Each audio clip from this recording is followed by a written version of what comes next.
வணக்கம். கன்னியாகுமரி மாவட்டம் உட்பட தமிழக கனிம வளங்களை பற்றி தொடர்ச்சியாக டாரஸ் லாரிகள் அதிகனரக வாகனங்களில் கேரளாவுக்கு கடத்தி கொண்டு போயிட்டு இருக்காங்க. இதை எதிர்த்து பல கட்ட போராட்டங்கள், ஏறத்தாழ 37 கட்ட போராட்டங்கள் நாம் தமிழர் கட்சி சார்பாக முன்னெடுத்த பின்பும் இந்த அரசு அதுக்கு செவிசாய்த்து அந்த கனிம வள கொள்ளையை தடுப்பதற்கான முயற்சியில் ஈடுபடவில்லை.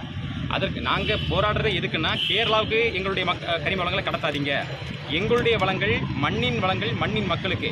அந்த அடிப்படையில் கன்னியாகுமரி மாவட்டத்தில் உள்ள மக்களுடைய இந்த கனிம வளங்கள் அதை உள்ளூர் மக்களுக்கு குறைந்த விலைக்கு கொடுங்க. அது குளிப்பாறைகள், அதாவது எந்த மலைகளையும் உடைக்கக்கூடாது, குளிப்பாறைகள் மட்டும் எடுத்து உள்ளூர் மக்கள் கட்டுமான தேவைகளுக்கு குறைந்த விலைக்கு கொடுங்க. அதுவும் 6 சக்கர வாகனங்கள் வரைக்கும் கொண்டு போகலாம் அப்படிங்கிறது எங்களுடைய நிலைப்பாடு. இது தொடக்க காலம் முதலே சொல்லிட்டு இருக்கோம். டெம்போக்கள், அதாவது டெம்போக்களில் பாவப்பட்டவங்க போவாங்கல்ல, இந்த டெம்போக்களில் 1 யூனிட் வரைக்கும் கொண்டு போகிறதுக்கு அனுமதி வழங்குங்க அப்படின்னு சொல்லிட்டு தான் தொடக்கத்திலேருந்து போராடிட்டு இருக்கோம். ஆனால் இந்த அரசு என்ன செய்யுது அப்படின்னா, இதுக்கு நேர் மாறாக டாரஸ் லாரிகளுக்கு அதிகநகர வாகனங்களில் கேரளாவுக்கு கொண்டு கடத்துறதுக்கு அனுமதி வழங்கிட்டு, அது தங்குதடை இல்லாமல் கொண்டு போகிறதுக்கு வழிவகை செய்துட்டு உள்ளூர் மக்கள் போகிறதா முழுக்க தடுக்கிறாங்க. இதை நாங்கள் வன்மையாக கண்டிக்கிறோம். பல முறை அரசியல் கோரிக்கை விடுத்தப்பறம் இது செவிசாக்கல.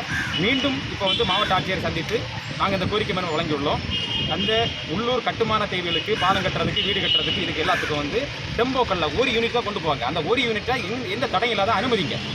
அதுக்கு வழங்கியிருக்கக்கூடிய அந்த இது சில தடைகள் விட்டுருக்காங்க. அந்த தடைகள் அத்தனையும் நீக்கிட்டு அவங்களுக்கு கொண்டு போகிறாங்க. தொடர்ச்சி அந்த அனுமதி சீட்டு வழங்கி இந்த இடைமேடைகளில் சில கட்டுப்பாடுகள் வச்சுருக்காங்க. அந்த கட்டுப்பாடுகளை நீக்கி அதை கொண்டு போகிறதுக்கு அனுமதி வழங்குங்க.